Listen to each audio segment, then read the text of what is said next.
Moms kitchen. ఇవాళ నేను రెగ్యులర్గా చేసే సింపుల్ ఈజీ వంకాయ మసాలా కూర చేసుకుందామండి. టమాటా మసాలా ఇది అన్నంలోకి బాగుంటుంది, జీరా రైస్ లాంటివి, బిర్యానీ లాంటివి బాగుంటుంది, బగారా రైస్లోకి బాగుంటుంది, రొట్టెల్లోకి ఎక్సలెంట్గా ఉంటుంది. వంకాయని బాగా ఉడకనివ్వాలంతే. చాలా సింపుల్, ఈజీయే. ఎవరికి కావాల్సిన ఇంగ్రీడియంట్ వాళ్ళు వేసుకోవచ్చు. నేను అల్లం వెల్లుల్లి వేయనండి, ఇందులో ఉల్లిపాయలు మాత్రం వేస్తా. ఒకవేళ మీ చాయిస్ అదైతే అల్లం వెల్లుల్లి కూడా వేసుకోవచ్చు.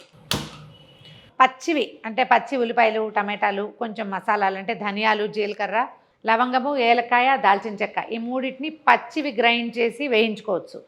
అయితే చాలా చిటచిటలాడి అంత పొయ్యంతా పడుతుందండి, అది చాలా విసుగ్గా ఉంటుంది. మొదట్లో అలాగే చేసేదాన్ని, ఇప్పుడు మెథడ్ మార్చుకున్నాను. కొంచెం వీటిని వేయించేసి గ్రైండ్ చేసి కనుక వేసుకుంటే కూర తొందరగా అయిపోతుంది, పచ్చివాసన తొందరగా పోతుంది, ఈజీగా ఉంటుంది. ఒక చిన్న ప్యాన్లో ఓ స్పూన్ నూనె వేయండి. మనం ఉల్లిపాయ ముక్కలు వేగాలన్నమాట. ఒక హాఫ్ టీ స్పూను జీలకర్ర,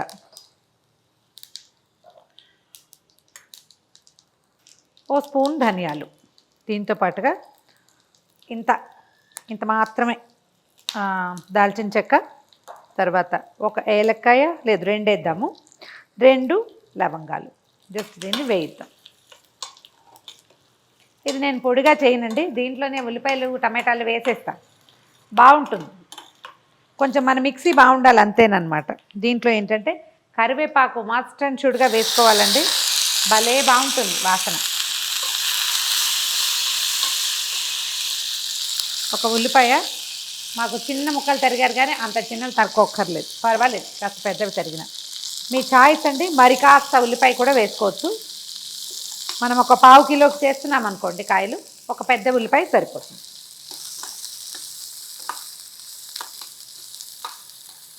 ఉల్లిపాయ కొంచెం వేగగానే ఒక చిటికెడు పసుపు వేయండి.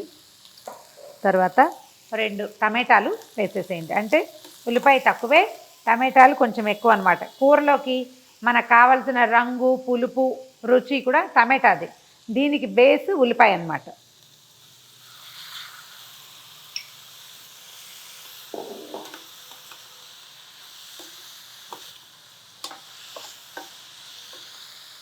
ఈ ముక్కలకి సరిపడా ఉప్పు వేసేసేయండి. ఉప్పు వేస్తే ఏమవుతుందంటే ఉల్లిపాయ తొందరగా వేగిపోతుంది, టమాటాలో ఉన్న నీరు వదిలేసి చెక్మని తొందరగా ఉడికిపోతుంది. వేసేయటం, ఓసారి కదిపి ఒక 5 నుంచి 7 నిమిషాల పాటు మగ్గనివ్వండి మూత పెట్టి.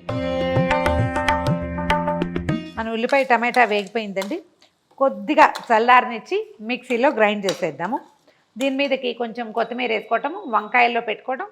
కాయలు చక్కగా మనం ఇవి వేయిస్తాం కదా, గుత్తొంకాయ ఎట్లా వేపిస్తాము అట్లా వేయించేస్తే గ్రేవీ ఉంటుంది. జనరల్గా మనం ఏం చేస్తామంటే పల్లీలు కానీ నువ్వులు కానీ అట్లా వేసుకుంటాం కదా, నేను దీనికి 4 జీడిపప్పులు యాడ్ చేసి గ్రైండ్ చేస్తానండి, అంతే. మెత్తగా గ్రైండ్ చేసిన ఈ మనం ఉల్లిపాయ టమాటా ముద్దలో సరిపడా కారం మిక్సీలో వేసేస్తే ఏంటంటే బాగా చక్కగా ఈవెన్గా కలిసిపోతుంది. ఇదే మనకి గ్రేవీకి కూరలోకి కూడా వస్తుంది. సో కారం వేద్దాం, ఇంకొంచెం ఉప్పు కూడా వేసుకోవచ్చు. రుచి చూడండి, ఎలాగ ఉల్లిపాయలు వేసినవి మనం దేవుడికి దానికి పెట్టం కదా, లేదా అలవాటైతే ఉప్పు సరిపడా వేసేస్తాం. ఉప్పు వేస్తాను. దీంట్లోకి ఏంటంటే కొంచెం ఓ గుప్పెడు ధారాళంగా కొత్తిమీర కట్ చేసి వేసేసి ఒకసారి అలాగా గ్రైండ్ చేస్తే కొంచెం కొత్తిమీర భావకంగా కనపడుతుంది. తర్వాత ఏమో మొత్తం కలిసిపోయి ఉడుకుతుంది. కొత్తిమీర ఉడికిన రుచి బాగా డిఫరెంట్గా ఉంటుంది. దీన్ని గ్రైండ్ చేసేసి వంకాయల్లో పెట్టేసేద్దాం. కూర ముద్ద సిద్ధంగా ఉందండి. వంకాయలు కొంచెం తొడిమలు కాస్త పొట్టివి చేయటం, 4 పక్షాలు చేస్తే మనకేంటంటే ఈజీగా ఉడికిపోతుంది. కొంచెం పెద్దవైతే 6 కూడా చేయొచ్చు. 6 చేస్తే ఏంటంటే లోపలికి బాగా వెళ్తుంది. ఇక ఇలా గుత్తిగా తరిగేసుకోవటము. నేను నీటిలో వేయటం లేదు, ఎందుకంటే నేను ఇలా స్టవ్ వెలిగించి గబగబా వేసేస్తా కాబట్టి.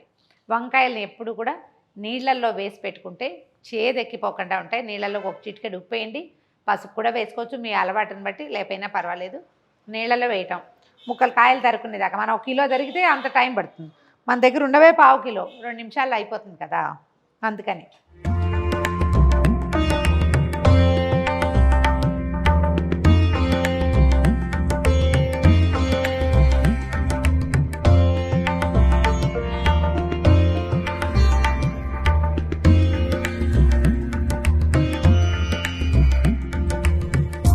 కాయల్లో అన్నిట్లలో ఇలా పక్షాలు చేసాం కదా, ఈ ముద్దని ఇందులో పెట్టేద్దాము. స్టవ్ వెలిగించుకోవటం, ఒక మందపాటి మూకుడు, కొంచెం నూనె, వంకాయ కూరకి మరి కాస్త నూనె పడుతుందండి. దీనికి కొంచెం నూనె వేస్తే ఆయిల్ బయటకు వస్తే కూర నిలవ ఉంటుంది. ఇవాళ చేసామనుకోండి రేపు పొద్దుటి దాకా చక్కగా ఉంటుంది. రేపు మార్నింగ్ బ్రేక్ఫాస్ట్కి మిగిలిన ఏ రొట్టెల్లోకో జొన్న రొట్టెల్లోకి అలా నలుచుకుని తినేసేయచ్చు. అంటే బాగుంటుంది. నూనె వేయకుండా మనం నీటితోటి ఉడికించామనుకోండి నిలవ అస్సలు ఉండదు. నూనె కాగిపోయింది. వంకాయల్ని ఒక్కొక్కటి ఇందులో పెట్టేద్దాం. కొంచెం గ్రేవీ మసాలాని ముద్దని అట్టి పెట్టుకోవాలి మనం, ఏంటంటే పైన వేయటం కోసం.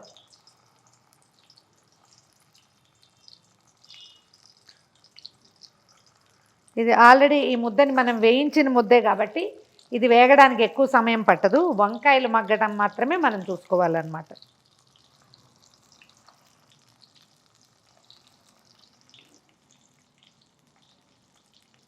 మరీ పెద్దకాయ అయితే ఇట్లా 6 పక్షాలు కోయండి, వెనక దాకా కోసేస్తే చక్కగా మగ్గిపోతాయి.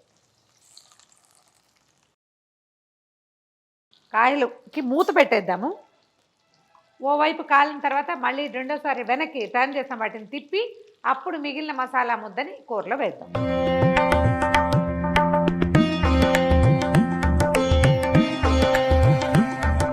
కాయలు మగ్గినట్టు కనిపిస్తున్నాయండి.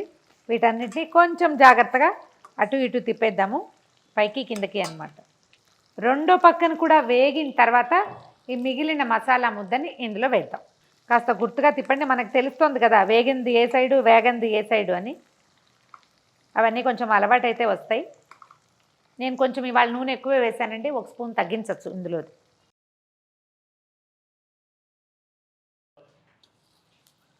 ముక్కలు బ్రహ్మాండంగా మగ్గిపోయినాయండి.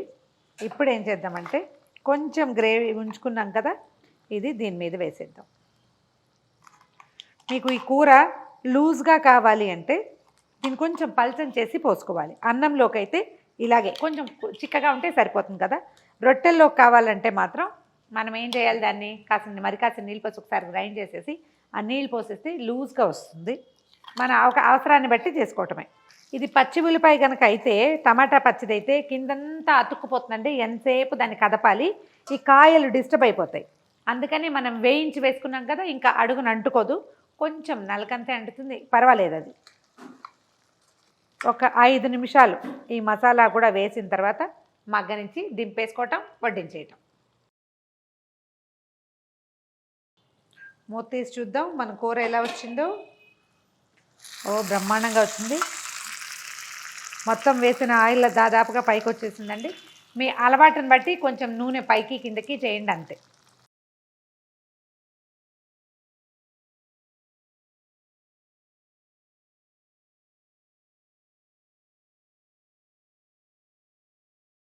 మన కూర రెడీ అయిపోయిందండి.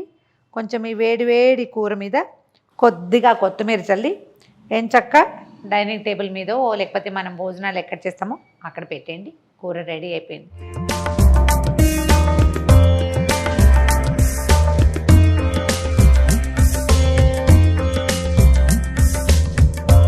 ట్రై చేసి చూడండి. ఈ వీడియో కనుక మీకు నచ్చినట్లయితే లైక్ చేయండి, షేర్ చేయండి. మరిన్ని ఇంట్రెస్టింగ్ రెసిపీస్ కోసం సుమన్ టీవీ మామ్స్ కిచెన్ని సబ్స్క్రైబ్ చేసుకోండి.